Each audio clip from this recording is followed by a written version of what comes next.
जय गुरु जी, शुक्राना गुरु जी, अनंतम अनंतम शुक्राना गुरु जी के चरणों में कोटि कोटि प्रणाम। जय गुरु जी, संगत जी।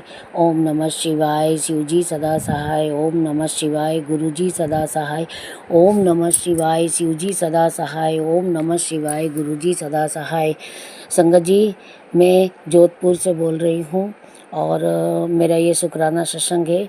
गुरु जी की आज्ञा से मैं वैष्णो देवी गई, दोनों बहू बेटों के साथ में, और मेरे हस्बैंड भी गए थे। बहुत अच्छे दर्शन हुए, बहुत अच्छी यात्रा रही। पर वहाँ पर दर्शन करने के बाद में जब मैं वैष्णो देवी से नीचे की तरफ उतर रही थी, अर्धकुंवारी की तरफ आना था, तब मैं भटक गई थी, रास्ता भूल गई थी और मैं कटरा की तरफ चली गई थी और नीचे की तरफ। तब मैं बहुत परेशान हुई, मुझसे चला भी नहीं जा रहा था और बड़ी मुश्किल से एक पालकी वाले को तैयार किया मैंने। पालकी वाले ने मेरे को अर्धकुंवारी मंदिर पे ले जाके छोड़ा। फिर पुलिस वाले से बात हुई, तो पुलिस ने बोला कि चलो हम आपका अनाउंसमेंट करवा देते हैं। इतने में मैंने गुरुजी को याद किया कि गुरुजी, अगर मेरा बेटा दिख जाए कहीं तो अच्छा है, गुरुजी कहीं से भी मुझे मेरे बेटे की शक्ल दिखा दो तो मैं ये अनाउंसमेंट रुक जाएगी और मैं उसके पास चली जाऊंगी। तो इतने में ही बस मैंने ऐसे सामने नज़र उठा के देखी, मेरा छोटा वाला बेटा सामने से आ रहा था। मैंने पुलिस वाले को कहा कि सर, मेरा बेटा आ गया है, अब मैं उसके पास जा रही हूँ, बोल करके चली गई। संगत जी, मेरी ये यात्रा इतनी अच्छी रही। गुरुजी का साथ था। और फ़ोन तो बंद हो जाते हैं, मगर जैसे किसी होटल में रुके थे तो वाईफाई वहाँ से मिलता था, वाईफाई होता था होटल में, तो वो यूज़ कर लेते थे। और यात्रा करने के बाद में जब मैं आई तब भी, और मैं आपकी गुरुजी की क्या क्या मैं बखान करूं आपसे। गुरुजी का जितना भी मतलब तारीफ़ करो या गुरुजी को जितना भी मानो उतना ही कम है। गुरुजी इतना कुछ बता देते हैं, जो बोलते हैं वो सामने बता देते हैं।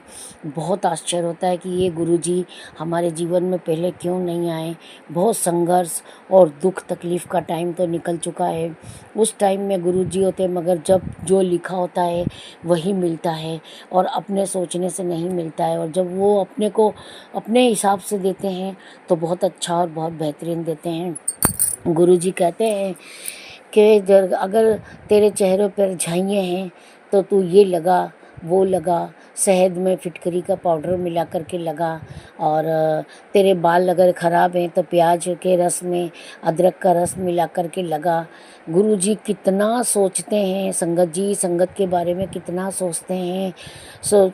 मैं इतने मैसेज पढ़ती हूँ गुरुजी के और मैं इतनी भावुक हो जाती हूँ कि काश गुरुजी सामने होते तो मैं उनको लिपट करके उनको प्यार कर लेती कि ऐसे शायद इतने अच्छे, इतने ध्यान रखने वाले तो पापा भी नहीं होते हैं।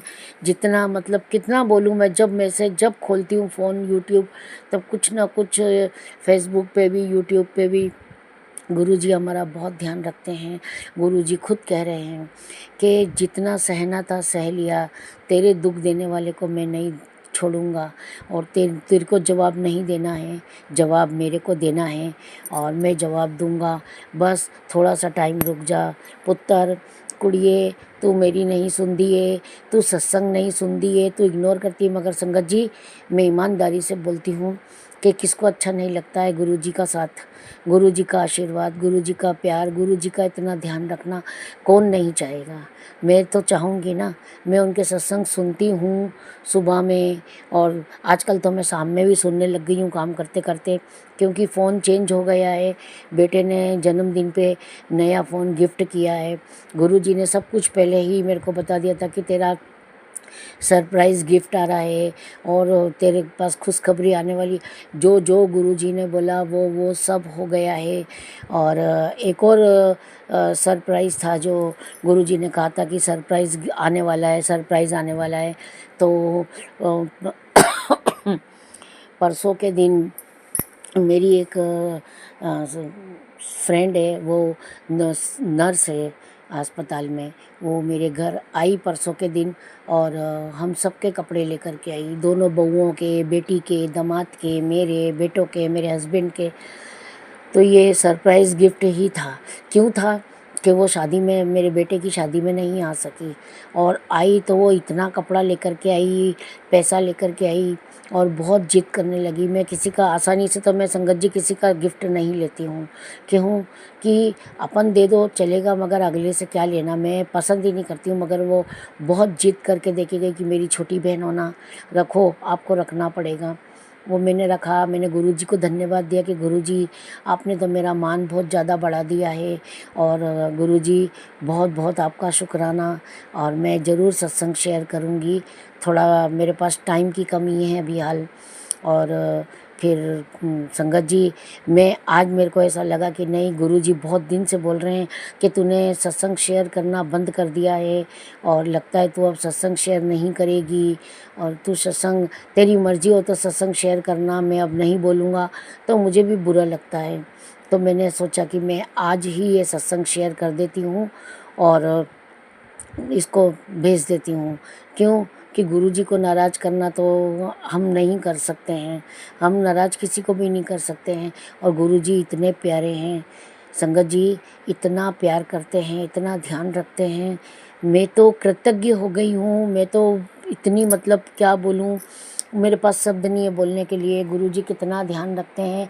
गुरुजी हैं तो सब है, वरना गुरुजी नहीं तो कुछ भी नहीं है। मैं तो गुरुजी को बहुत मानने लग गई हूँ। और गुरुजी खुद कहते हैं कि बोल तुझे क्या चाहिए बेटा, तेरे शुक्राने ने मेरा दिल जीत लिया, तेरे दिल से की हुई सेवा ने मेरा मन जीत लिया। कोई बात नहीं, मुझे कुछ नहीं चाहिए गुरुजी। मैं बोलती हूँ गुरुजी मुझे कुछ नहीं चाहिए, मुझे सिर्फ सुकून चाहिए गुरुपा। मेरे घर में सुख शांति चाहिए, हारी बीमारी ईड़ा पीड़ा दूर चाहिए मेरे को, अपने से 100 कदम की दूरी पे चाहिए गुरुपा। बस मैं यही बोलती हूँ। गुरुपा बोलते हैं क्या चाहिए, 3-4 बार बोल चुके हैं कि अब तुझे क्या चाहिए, पर मेरे को कुछ नहीं, मुझे सिर्फ सुकून चाहिए, शांति चाहिए मुझे। और मेरे जो तकलीफ़ें हैं, जो पेट की तकलीफ़ है, वो मेरे को बहुत दूर चाहिए मेरे को। मैं बहुत कम खाना खाती हूँ, फिर भी मेरा खाना हजम नहीं होता है, और मैं इतना काम करती हूँ घर में उसके बाद भी। और अभी पानी बरसात के दिन है संगत जी, टहलने भी नहीं जा सकते हैं, तो क्या कर सकते हैं अपन। मैं इतना ही कहूँगी कि गुरुजी को जितना अपन मान सकते हैं ना, उतना मान मान लेते हैं। क्यों कि गुरुजी सच में गुरुजी ही हैं, महाशिव हैं ये भी।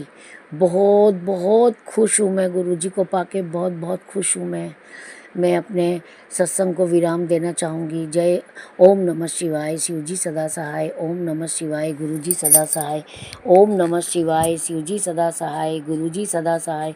ओम नमः शिवाय, शिवजी सदा सहाय। ओम नमः शिवाय, गुरुजी सदा सहाय।